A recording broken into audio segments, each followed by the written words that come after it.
what are pastels, and he was pretty close. They are ground up pigment that has a non-greasy binder that has been added to it, such as gum solution or methyl cellulose, and that is added, and then it's a little bit wet, and while it's wet, it's rolled out into a stick form like this, or sometimes they are square, which I kind of prefer them to be square because they don't roll off the table and then break. And that's important to me because they're rather expensive. So a pastel can cost anywhere from $3.50 to $8 a piece. So it adds up, you know. And as you can see, I have spent a lot of money over the years on pastels. And although you look at all these pastels and you think, oh, it's never going to need another pastel again in her life, that's not exactly true. I'll still be buying them. However, I have pastel artist friends, and they have probably 3 times what I have here. So now, I thought I would start by talking about the ones that I have out here. And also, Greg sort of made, I think, a little bit of a joke about the past. And actually, they have been around for a long time. They became popular in the 1600s. So they have been around for quite a while. And they're very popular right now, actually, again. So these here are my spare pastels that I don't use. These, and there's yet another tray underneath there. These are all spare ones that I don't use. And the reason why I have so many of them is because it's a little less expensive to buy sets of them. So, you know, I'll go out and I'll purchase a set, and then there'll be colors that I won't need or won't need for quite a while.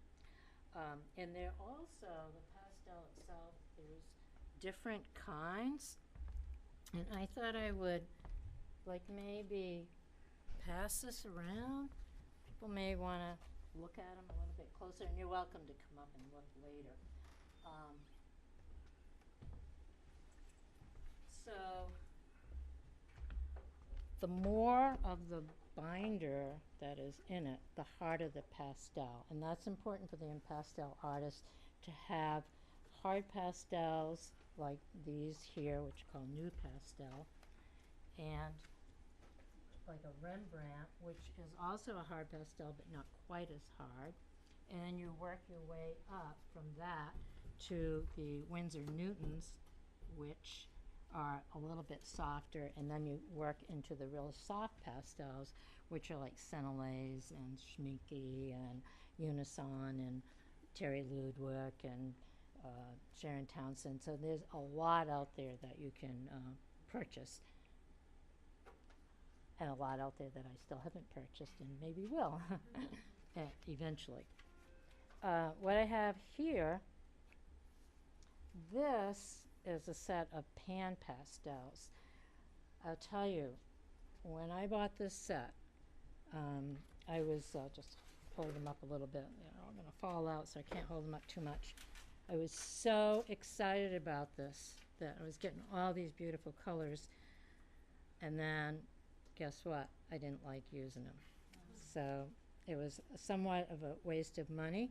However, I may be experimenting a little bit with them next week because I'm planning on making my own pastels next week, and you can do that fairly easily.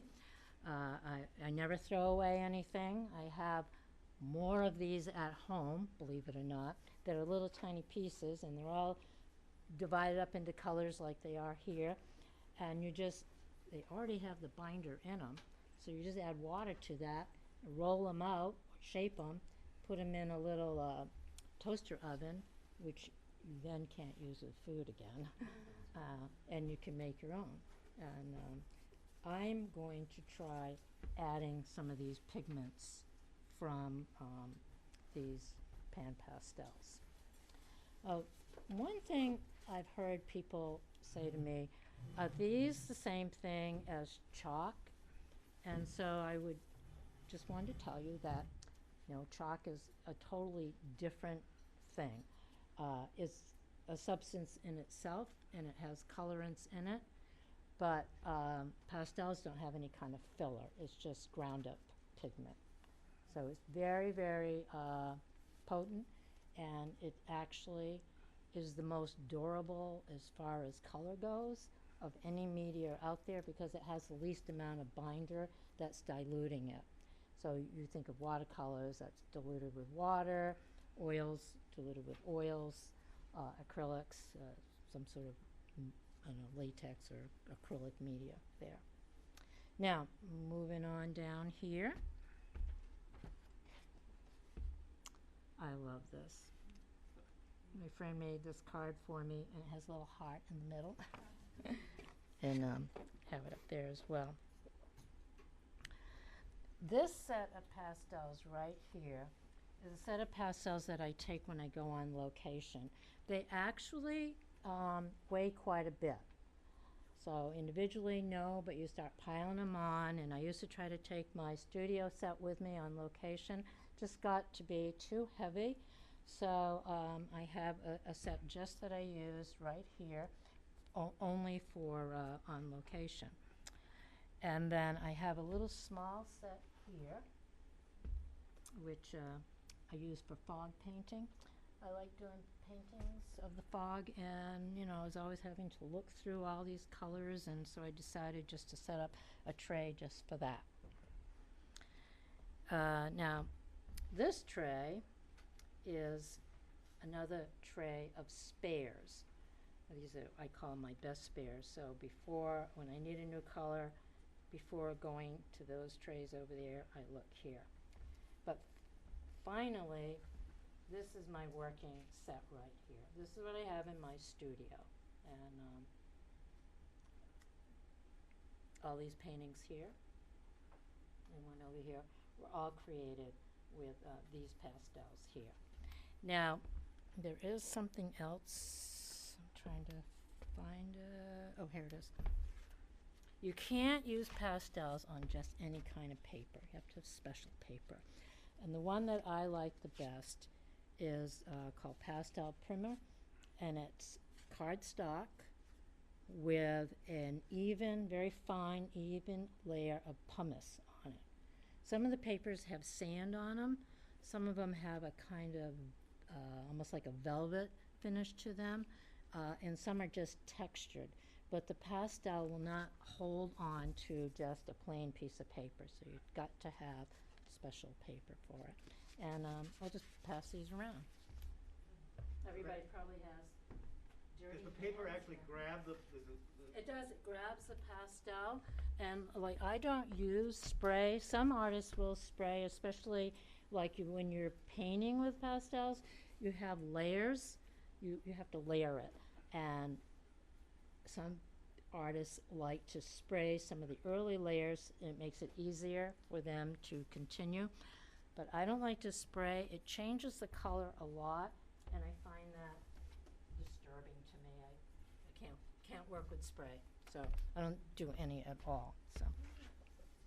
So that is the paper that I use, and you're on.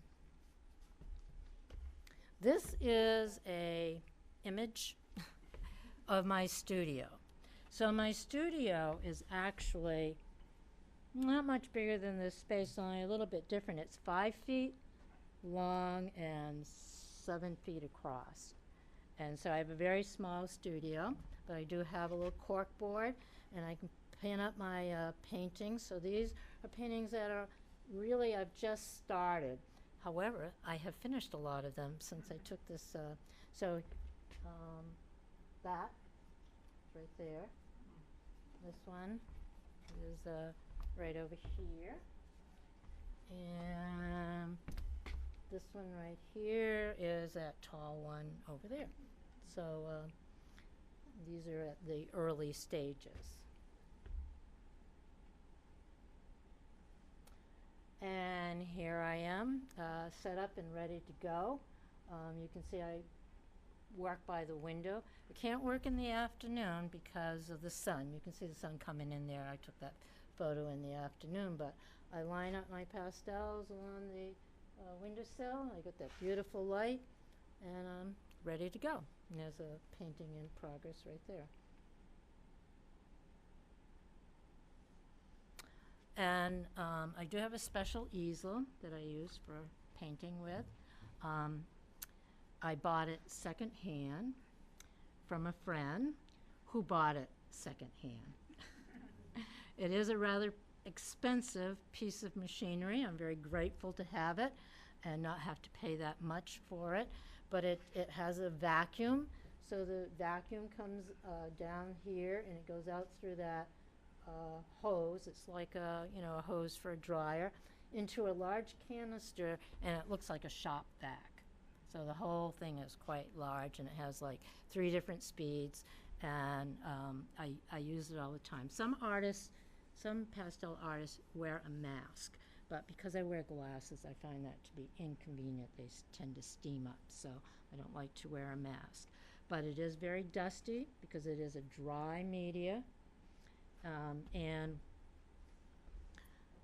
that dust is probably not so good for you to be inhaling because like pigments are made out of very toxic chemicals. As time has gone on, they have been able to develop new pigments that are not quite as toxic as they were 20 or 30 years ago, and that's great for the pastel artist because you've got to have a lot of pastels. Yeah. Do you know how long ago that nice piece of machinery actually came into use? I think they've been around maybe for 10 or 15 years. So it's been around for a while, but not like when I first started. Started working. Well, I was in high school when I got my first set of pastels, and then I really started working quite a bit with them in the 80s, and by the 90s I pretty much exclusively was using pastels, and now I paint a little bit in oils, but I still much prefer this. It just has such a different look to it, and so the big difference for me using pastels compared to painting, I don't have to mix the colors. There they are. No mixing, just grabbing, and I much prefer that. So, but sometimes that can be a little bit of a disadvantage too, because you do have to have a lot of pastels. Okay, so yeah, right there we go. No, thank you. That's perfect. No, actually, there's one before that. Is they in order here? There. Okay. This is how I start out. So I'm either on location, looking at a scene, or I take pictures and work from my photographs, or sometimes I make them up in my head. Whatever I feel like doing. So this is actually a sketch. If you can go back 2 slides to the studio, not that one, but the other one before it.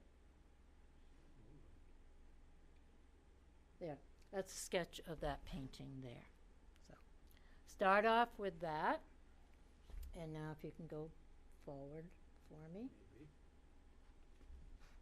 Is that in pencil? This is in charcoal. The charcoal is easy to erase, and yeah, one of the great things about pastels is that you can erase with it. I use a fan brush for erasing. You just brush it right off. It's fantastic. Not like watercolors. Oh my God. I don't know how those people can paint. Can you go to the next one? Whoops, sorry. Is that it? Yeah, that will do.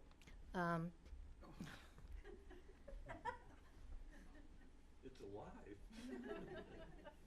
Worked great earlier today. So the next step is to take your hard pastels. I use something like this on the paper sideways usually, and get a thin amount of pastel on the paper. I don't want too much because for this step here I don't want to fill in the grain, that pumice grain. So now if we can move to the next one. There. And after that, you do an alcohol wash. Now, not all pastel artists do the alcohol wash, but I like to do it. And you can also use water, but alcohol dries very quickly. So like 5 or 10 minutes down, later, I'm ready to paint. And if I'm out on location, I can work on two. I can do a sketch on one, do my wash, do the sketch on the other one, do the wash, and go back to the first one, and it's ready to paint. So I do find that the alcohol works really great for me, and it's not as daunting to have that empty white sheet of paper there. It's very welcoming. It's for the artists. It kind of gets you into the painting to get started with a little bit of a wash. Now if you can move on for me. This here is this painting over here. And with pastels, you work with layers. And initially, you usually kind of start at the top of the paper. And if you're doing a landscape, especially, or a seascape, you want to do the sky first because they, the color transfers a little bit. It's really easy to blend them when you don't want to, or have a mistake in that regard. So here I've got a painting of the sky, and that is a time when I would really blend a lot, and I wear finger cots. I just keep these on my finger, and I just use my finger to do the blending with. And I wear finger cots on all of my fingers. I don't want that pastel to get grind right into my hands. Probably not too good for me. So, okay. And now we have the same painting. I tried to take a lot of photos of that painting while I was working on it to kind of show you how it progresses. But you get kind of into the painting, then you forget to take the photo. So I've got a few of this one here. So the sky is done, and now I'm starting to put the trees in. Because of that blending in the background, I've really filled in the green a lot of that sky, and it is necessary then to remove part of the sky. So I have my handy dandy little fan brush, and you can kind of see where I've started to remove the pastel in this area here. And after that, you can go back in with another layer of whatever it is that you need to use next. So I start with the skies. Everything is very smoothed out. Remove some of the pastel, add a new color, and then I move on to somewhere else. And I am working generally from top to bottom.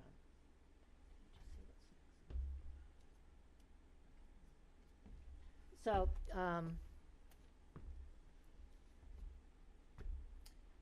so after this, I will then add my color in this area here and start adding my shapes, and I will go back in and add more colors and more details over the entire area. You can, as an artist, you kind of want to work over everything, but you don't really want that dust always falling down onto, yeah. So I have a question. When you blend with the alcohol, it dries up, it becomes like dust again? No, it's more like as if you had a watercolor painting underneath there. So, and you can use water too, and that will do the very same thing, except for it takes a long time to dry, and sometimes I find the paper wants to bubble up like you would. Like if you're doing a watercolor, you stretch the paper, but I wouldn't bother and stretch the paper. You don't need to for the alcohol wash. So. For the first layer, are you using complementary colors or the actual? I really don't usually do that, but a lot of artists do like to do that. They like to see that other color peeking through. I usually like to use a dark color, so and then I'll add lighter colors to it as I go along. But I never do the wash in the sky, because that wash fills in that grain, and then when I go to rub it, it just won't rub out the way I want it to, and blend the way I want. Generally, I only blend if I'm doing a sky, or like the water. Sometimes I don't have really too many paintings of water, but I have this one here, and so I would have had to have blend the color in here. And the rest of the painting, I tend to use the ends of my colors, and I punch at it. So, but a lot of pastel artists prefer to use the sides, and most will take the papers off. So you see this little card here has and there's no papers on it. That drives me nuts, because everything gets all dirty. One color transfers to another, and constantly cleaning them, and yeah, I don't like doing that. So if it comes with paper, I generally leave the paper on. So we have the next one. So I like to do blueberry fields, because you get to use red, and you get to use it a lot, and that's fun. So I tend to do a lot of blueberry fields, and it just kind of works out because I live in Washington County. So, there's plenty of scenery here that can inspire me. I do a lot of seascapes and that sort of thing too, and trees, and everything around me inspires me. Even if I'm not going out and painting in person, which I don't do with the blueberry fields, because it's usually cold by the time they turn red. And I always have cold hands. I have cold hands right now, and I'm not very cold otherwise. Do you have tourists that come by out of blueberry season that don't even know what that is? Yes, I do have to explain that to a lot of people, or people will correct me and say, "Oh, those are cranberry fields," and when that happens, I just figure they know what they're talking about. So I'll go right along with that. Yeah, but so I love to do the blueberry fields, and one thing that I thought I would mention a little more about how you have to layer. So like in a painting like this, I would start with the top, and then I would have to add these dark trees, and then I would start to put in these lighter colors, and then I would probably move down into the field area. And finally, I would put like these lines, all the more linear work that I like to do with that would be kind of the final touch, and using the ends of it and kind of pushing at it, and that's kind of how I think of it anyway. So I like to do fog paintings. I have a little fog painting over here.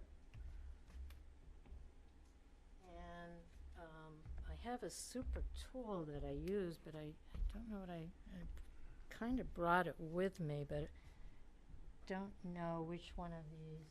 Oh, here it is. It looks like a pastel, but it isn't. It's actually the little piece of foam that when you buy the pastels, they come with foam in between each and every one of them. So I cut these up and I use them like a little paintbrush. You can also use styrofoam that way. I have the styrofoam. I used to use a lot, especially in the sky area or behind in the water, the first layers. But it's kind of noisy and get little bits of styrofoam all over the place. This thing here, though, I have no idea how I figured this out. It was some sort of happy accident.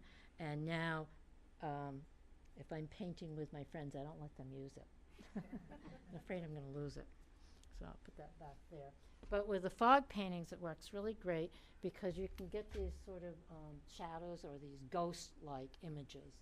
And that's what I've done in back there. And then you can bring the fog in on top of what you've already painted and move the pastel around with that tool right there.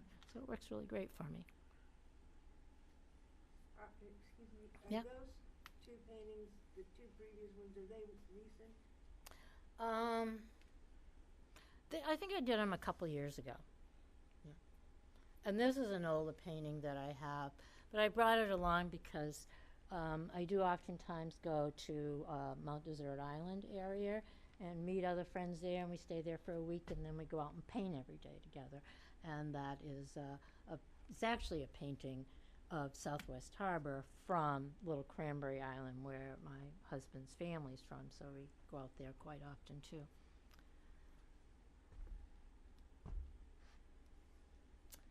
And so this is definitely a plein air painting that I did, and it is again, and it's that seawall, which is on Mount Desert Island, and I just brought that one along, or that slide, because I like to do trees. I think that they're kind of interesting because you get all these negative spaces, and I enjoy working with that.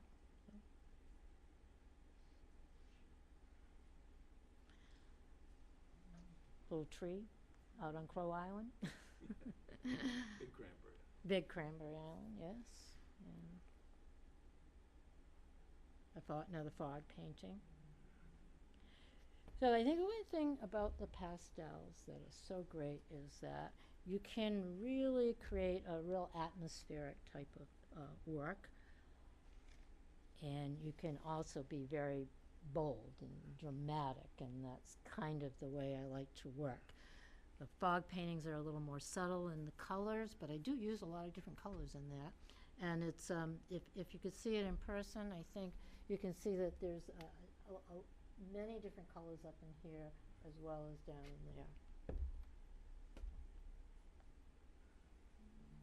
there. And another blueberry field. That's the end? That's the end. And that's the end. But, so, if you have any questions, any other questions, I'd be happy to, and probably you might like to come up and look too. How do you know when you're done? Yeah, that is difficult, but somehow you just kind of know. I'm a real intuitive painter, so I don't put a lot of thought into it. I just go at it. And at some point, I'm all done going at it, and I say, it is done. How do you use the pan painting? Or the pan Well, you have to, I don't like them. They have little tools that you can take like this, and you rub on it, and then you spread it on. But it's very, very slow, and I'm an impatient painter. So I can just take and do that with a stick, and it's not really a stick, but like a whatever, a pastel, and it just works so much faster. So, any other questions? So how did you decide on pastels as your medium of choice? I know you've had experience in lots and Well, it's kind of weird, but when I was a teenager, I got my first set of pastels. I won a poster contest and thought, I ought to go spend that money on some art supplies. And so there was a little art supply store in Waterville, Maine. I went there and I bought my first set of 200 colors, and it was $20. Or maybe it was 25, something like that.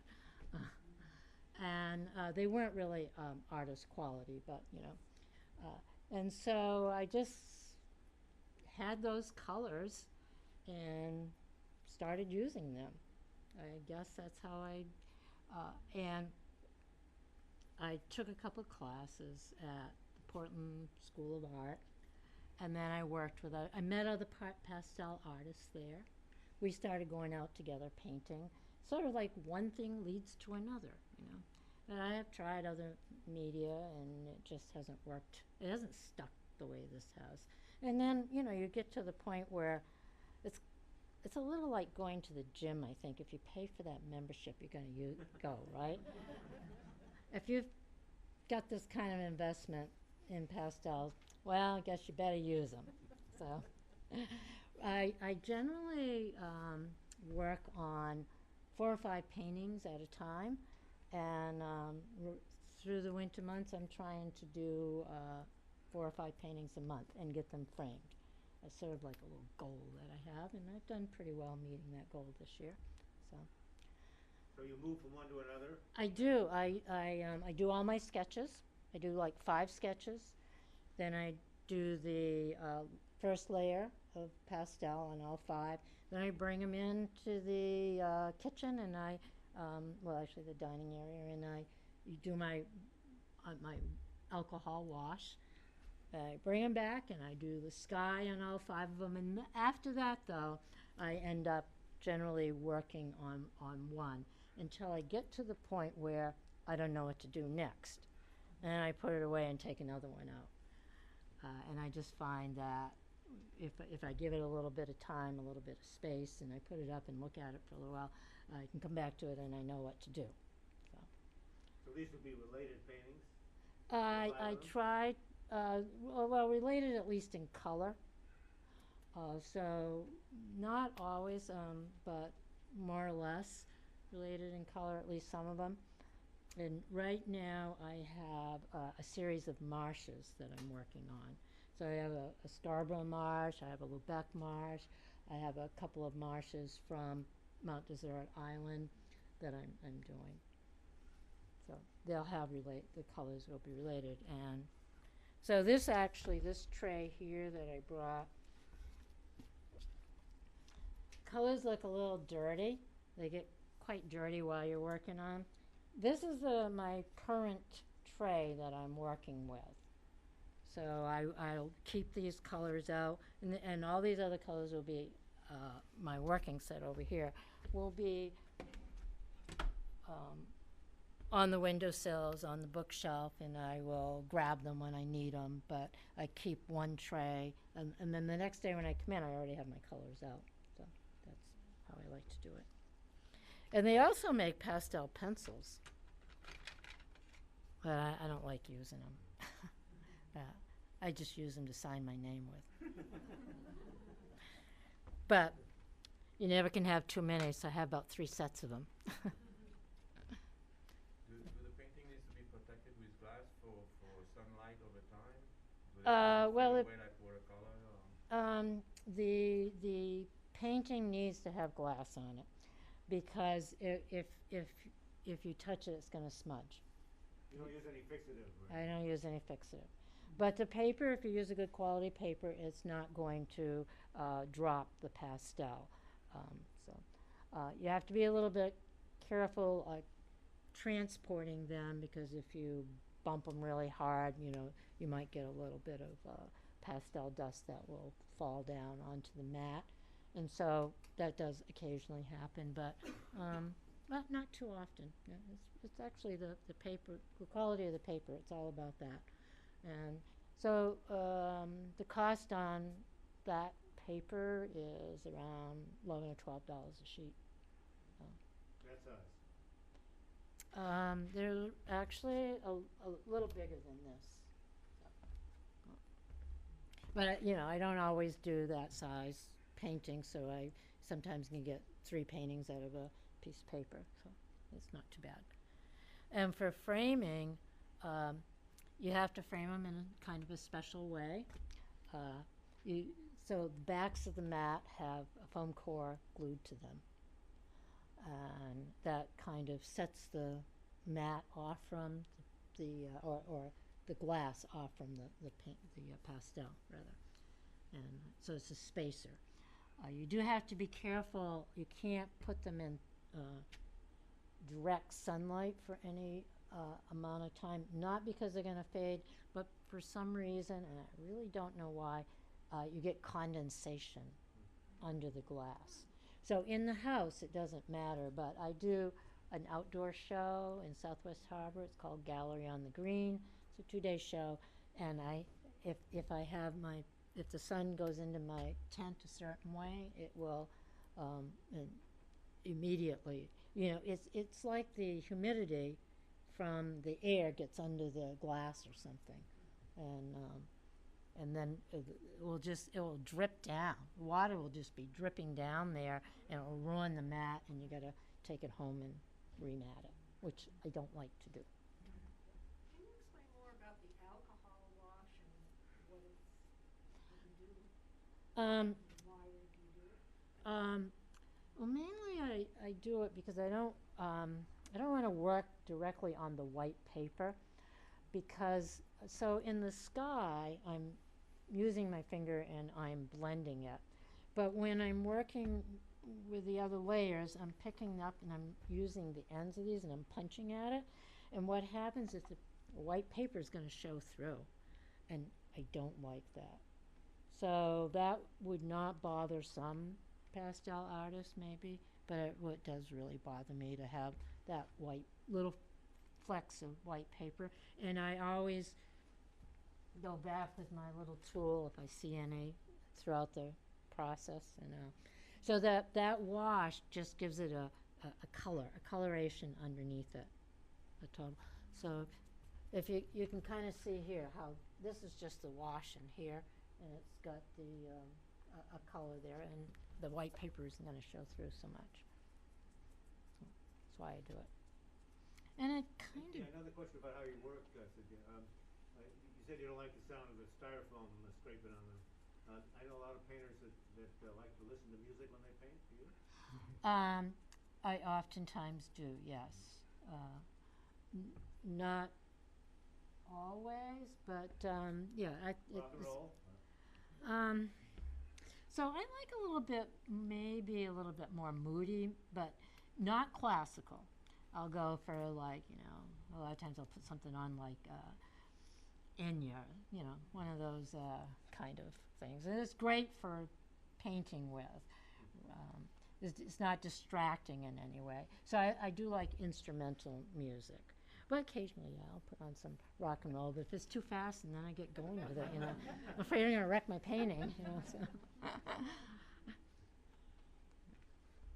Where is the front painting? Is that over in Lubeck? This one? Yeah. That is actually on, it's kind of, it's like at Rogues Bluff, and there's a place where a dock, not a dock, but a place where you set the boat launch. Oh, okay, looking over towards Yeah, and it's like, Oak Island. yeah, yeah. So. Beautiful. Oh, thank you. So I oftentimes like to do kind of simplistic. I'm a very impatient artist, so I don't like to have too much detail in my paintings. And I think what I'm more drawn to is obviously the color. That's what's important to me. The light, the sense of space. So there's a whole bunch of things that attract you to a painting rather than detail. And the amount of detail has nothing to do with the quality of the painting, I think. So I oftentimes do things like this, which is, you know, this is pretty simplistic and doesn't have much detail, but, you know, I like the way the sun's hitting in the back. I like to look for that sort of thing in my work. Gives it a little drama. So when I look at a scene, I think, well, why paint that? What is it about that scene, that view that's important? And you know, detail is not really the important part. It's, for me, it's the quality of the light or the quality of the drama. And so, like, Greg, you're a photographer. I see you out there taking photos early in the morning. You want that early morning light. And I like to, if possible, and I'm painting on location, the earlier in the morning you go out, the better. It's interesting that they're called paintings, you know? They are called paintings, and they are not called drawings, Right. because you are manipulating the color, even though it is like a pencil or when you say stick, I think it usually implies more like an oil pastel, but you know it is a tool of some sort, but it's but you are manipulating that maybe, and it is considered a painting. So. You said detail isn't always important in the paintings, but some of them are softer, some of them have a a lot more detail. How do you get detail when you're using an instrument that's so round and flat?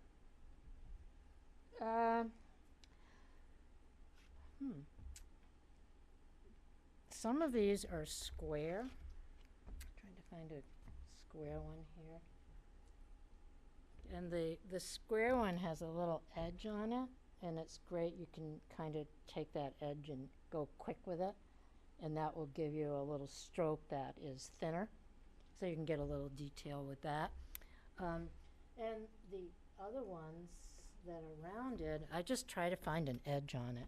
They are pretty fat, but you can see there's little edges, and you can manipulate it through with using the edge, because the ones that are like this that you think you might use, these are the under layers for my paintings.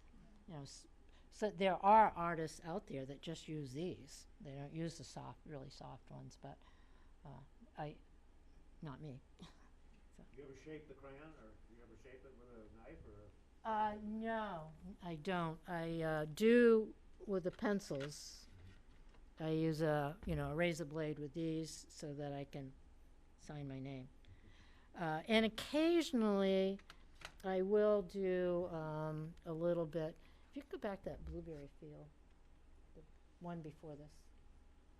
So I like the white in here is probably really more like a gray over here, like one of these.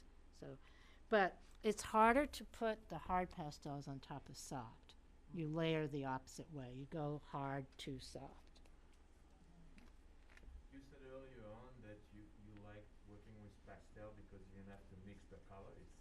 You pick the crayon that's the right color. Right. But do the colors actually mix? Can by adding on top of one another? You can do Shift the you can do some blending. Like in a sky, for instance. You start off with a darker color and you gradually get it lighter. But it's not that easy to do, and you wouldn't be able to blend like a shape, but you can blend you can block in areas of color and blend those. So primarily I would do that only in sky and water, and some of the underlayers and that you then are going to go back on top of with a detail, but they're kind of tricky to use, and they take practice. I think for me it was somewhat intuitive. I just sort of picked it up and knew what to do, sort of go on site and kind of know what's going to work for a pastel. Not to say that I haven't thrown out a few paintings, but mostly I don't. So are you inspired by any other artists, and maybe not pastel artists, but just artists in general, or developing your aesthetic of what you want for your own paintings? There are some pastel artists out there that I really admire their work quite a lot, and I do have friends that I go paint with them, and I admire their work a lot, and I've learned a lot from them, and I don't think they've learned much from me. It's more the other way around.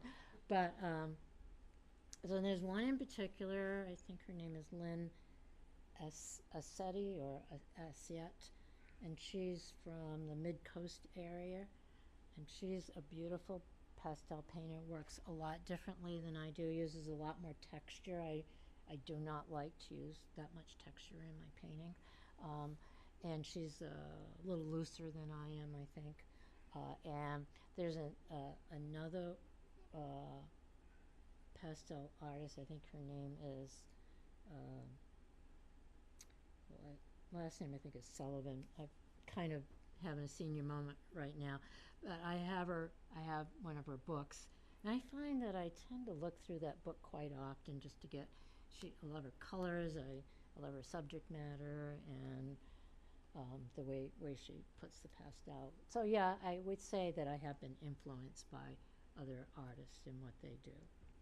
So, and sometimes the color palette. And there, like I was speaking earlier about You look at all these pastels and you think, oh, you're never going to need to buy another pastel in your lifetime. That is not true. I use them up, and I have to go out and buy more pastels. And there are certain colors that I just use all the time. And there's, in particular, a purple. When I am doing a painting, I'm always saying to myself, where is my purple? And I have to go and find it. I use it in almost every painting, that this one particular Sennelier purple. 361, number 361. My husband here, he used to say windows are my life because he worked in windows. He knew all the numbers of all the windows. I know some of the numbers of the pastels. And by the way, I would like to thank my husband for manipulating not only that, but like this morning when I said, I think I need a couple more pictures added to my presentation. So he did that all for me because I don't really feel like doing that. So he's very good about that. Thank you very much. And also I failed to thank Greg and Margaret for inviting me and giving me a chance to talk about pastels with some of my Pleasure's ours, Cynthia. Thank friends. you very much.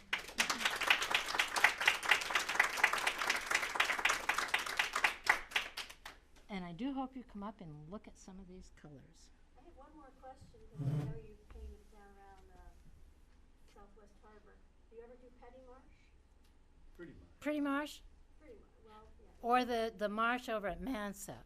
That might be. The one that on the back road, you come out in Somersville if you loop all the way around. There is a marsh in Somesville that I've gone to a couple times. Maybe she means the Bass Harbor Marsh?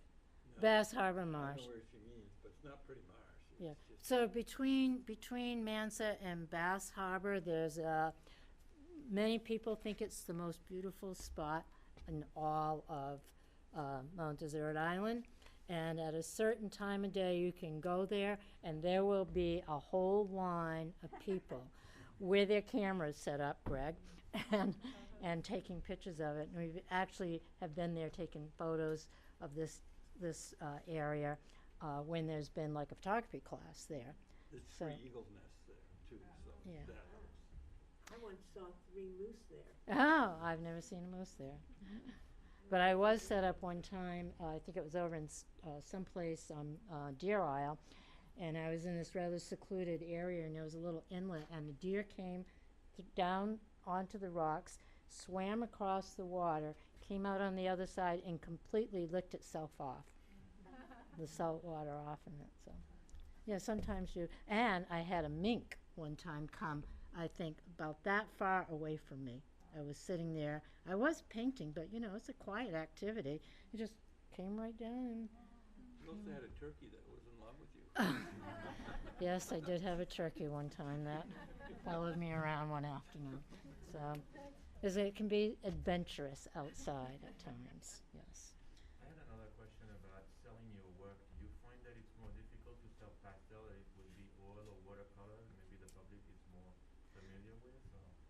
Or? Well, we have oil painters and pastel artists at our gallery and watercolor artists. And people do gravitate to oil painting.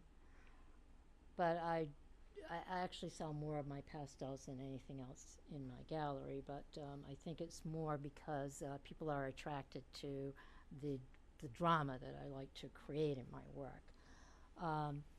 I think there are a lot of people that are unfamiliar with pastels, and for that reason, maybe they would gravitate more to an oil because they're more familiar with that term, So, I don't know. I think it's about even now, but 20 years ago, that might be different.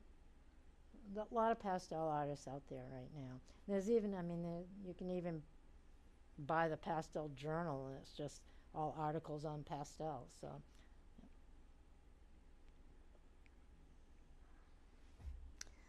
well, again, thank you for coming. If you'd like to look at the colors, come on up and take a look.